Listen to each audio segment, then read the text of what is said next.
Hey guys, welcome to Smack Talk Wrestling Reviews. This is the Raw review. Let's kick off.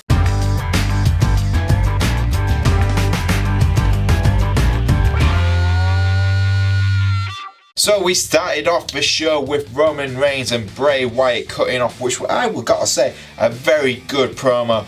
And literally straight after that, we had the match itself. It's a nice little change. It was a backstage promo using their phones, which the WWE are kind of getting more and more used to.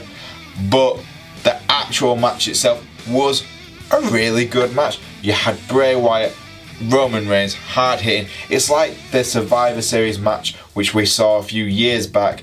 And to be honest, it was goddamn good. Bray Wyatt, yes, he lost again, but my God, what a performance. Him and Roman just sold really well. Roman gets the win. Of course Roman Reigns gets the win. We knew he was going to be in the Elimination Chamber match. But afterwards, Walker Matt Hardy turns up and beats the crap out of Bray Wyatt, which is always cool. So for me, great way to start the show. I like it, WWE. I like it a lot. Our next match of the night was supposed to be a one-on-one match. Finn Balor taking on Dash Wilder from the Revival. But as you know, the Revival are tag team specialists and they like to remind people of that. And they told Finn he had to choose one of his good brothers to help him out in the match. They turned it into a tag team match and it was Karl Anderson and Finn Balor, two former leaders of the Bullet Club, too sweet, taking on the Revival. And again, a very strong match, very well performed. The Revival are goddamn good in the tag team division. I like that Finn is working more with the club, you know, Gallows and Anderson. I think that's a great combination. Former Bullet Club members, they just look like they're having so much fun. I like that. And Finn's always smiling, which I like as well. So, good match, hard hitting. Finn Balor gets the win. Of course he gets the win. It was a goddamn awesome match, so no complaints. So we had a cruiserweight tag team match with Cedric Alexander teaming up with Mustafa Ali taking on Tony Nese and Gulak. And to be honest, it was a decent match. I'm not going to complain. I'm not a big, like I said, I'm not the biggest fan of 205 on Raw. I think it hinders it being on Raw. But a big plus was Derek Maverick, or aka Rockstar Spud, as GM, doing special guest commentating, and I thought he did a freaking awesome job. He sold the show. He was like, look, if you continue watching 205, you'll see these guys perform even better on 205, and I totally agree. And he made the whole tournament, which is building up to WrestleMania, sound even more excited. So well done, Rockstar Spud. You've done a good job.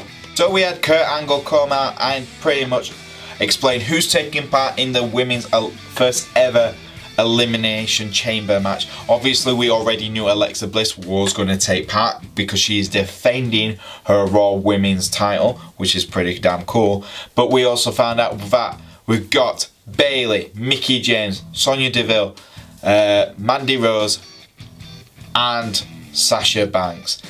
And to be honest, I thought this was quite good.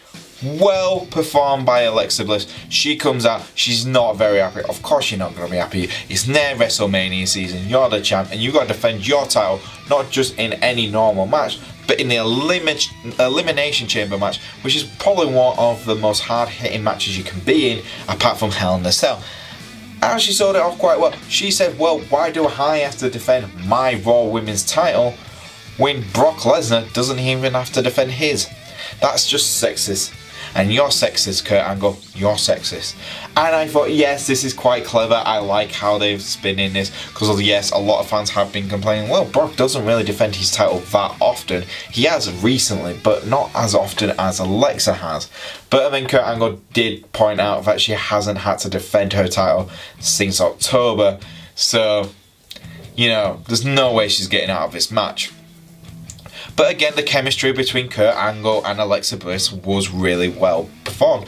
And I thought, you know, this is a great way. And I think Kurt Angle sold the match itself really well. I'm looking forward to it personally. So, well done. Then we had Asuka taking on Bayley, and to be honest, before that we had a backstage segment with Sasha Banks and Bayley rewatching Sasha's last match against Asuka, where she was in tears because she lost, and it was a close call match. But Bayley was like, look, have you got any hints for me on how to beat Asuka? Sasha's like, yeah, I know how to beat her now, but I'm keeping that all to myself. And Bayley just went, well, if you can beat Asuka and I can beat you, then doesn't that mean I can beat Asuka?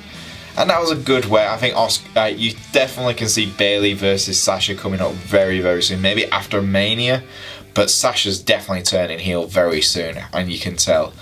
And then the match itself was a really good match. It wasn't as good as their takeover match, which we saw Asuka and Bayley perform for the NXT title when Bayley was the champion. But my God, what a match! And it wasn't a very long match, but my God, it was well performed by both women. And I've got to give them both props. Bayley is one of the best sellers in the women's division, and Asuka sold as well, and it just looked like a hard hitting match from start to finish. And I'll give Asuka props. She shook Bayley's hand after the match, you know, pretty much saying she is a babyface. She might beat everyone, but end of the day, if you give her a strong match, she will show you respect, and I like that. I like what they're moving Asuka into this, you know, dominant force in the women's division, and I like how they put Bayley in this promo. I think it shows a new backbone, and this match showed Bayley being a lot more hard hitting. Then we had The Miz taking Apollo Crews on. Obviously, this is another qualifying match for the Elimination Chamber match, and to be honest, The Miz was goddamn good again. I am not complaining about how good The Miz is, because he is the best thing since sliced bread, and that's a goddamn good thing. His promo before the match, fantastic, and his in-ring performance was brilliant. He fought like a veteran.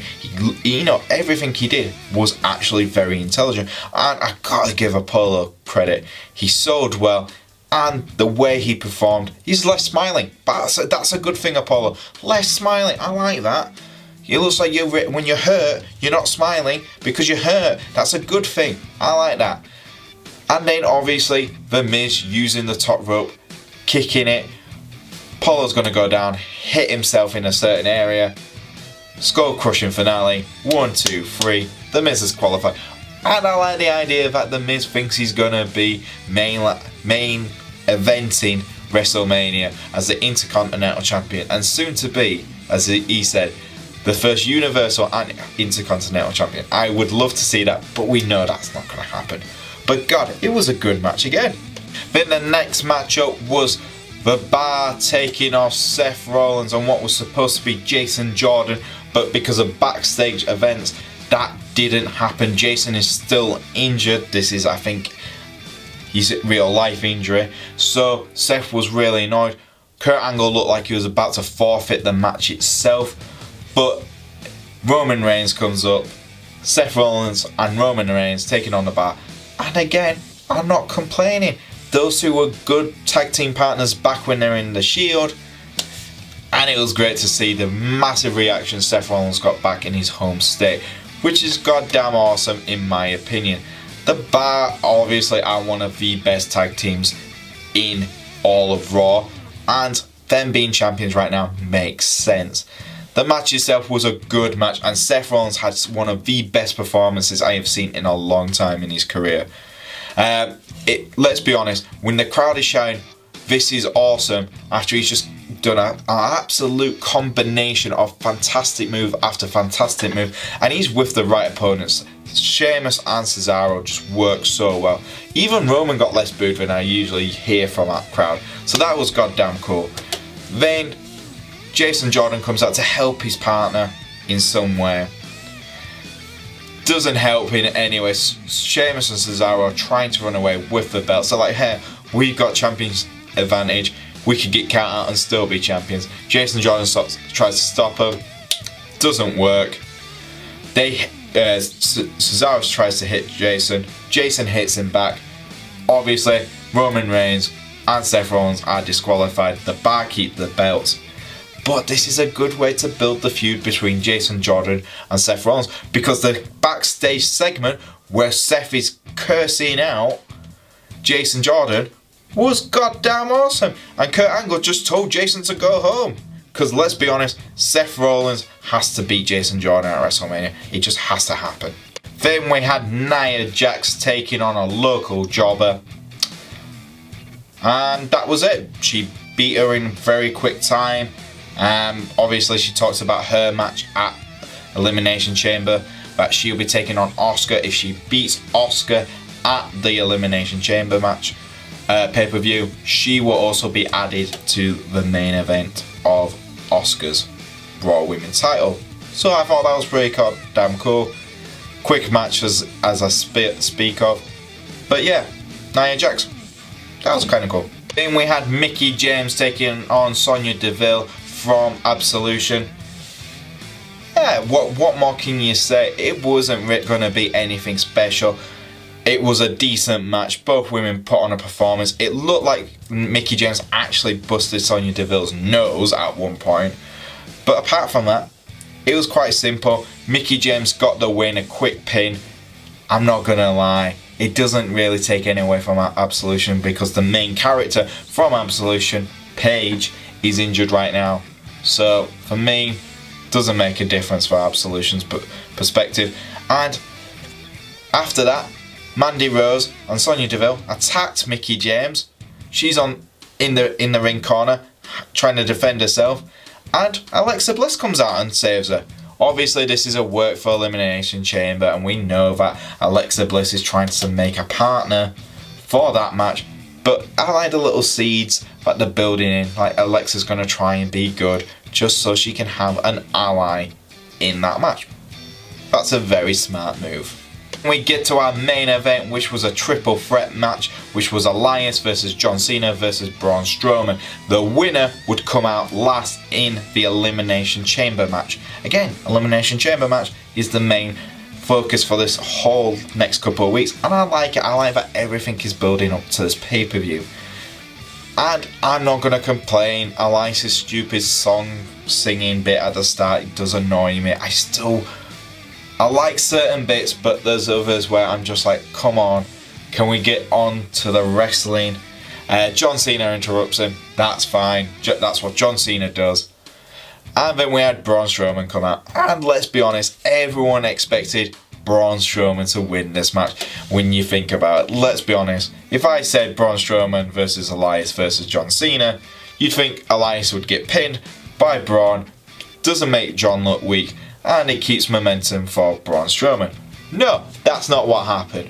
What we had was Braun Strowman power slams John Cena into the ring. Looks like Braun's about to get the pinfall. Elias tries to stop him. He picks up Elias for the power slam himself. Elias pushes him out of the ring. Elias jumps back onto what John Cena is, pins him, and gets the 3 count. Elias will be the last man out of the chambers. And Braun Strowman just went mental and destroyed both men, which was, again, awesome. And for me, this was a great way to end the show. Braun Strowman kept on just power slamming the two of them because the crowd was going mental. So, no complaints. Braun Strowman, for me, is the biggest babyface on the Raw roster as we speak. And there you go, guys. That was Raw for this week.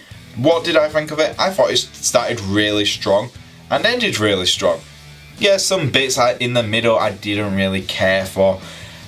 The Roman Reigns and Seth Rollins tag team was pretty damn cool, and it's building up the feud between Jason Jordan and Seth Rollins. I like that. But, you know, there's no complaints. I think this episode of Raw was very strong, and it's very much pushing for Elimination Chamber, which I cannot wait to see. But there you go, guys. What did you guys think of this week's episode of Raw? Did you think it was a good episode? Or do you think it was just a mediocre episode? Or do you think it was a bad episode? Leave it in the comments below. If you do like our videos, please like, subscribe. And you can follow me on the old Twitter if you want, at Boise88. And I'll see you guys next time on Smack Talk Wrestling Reviews.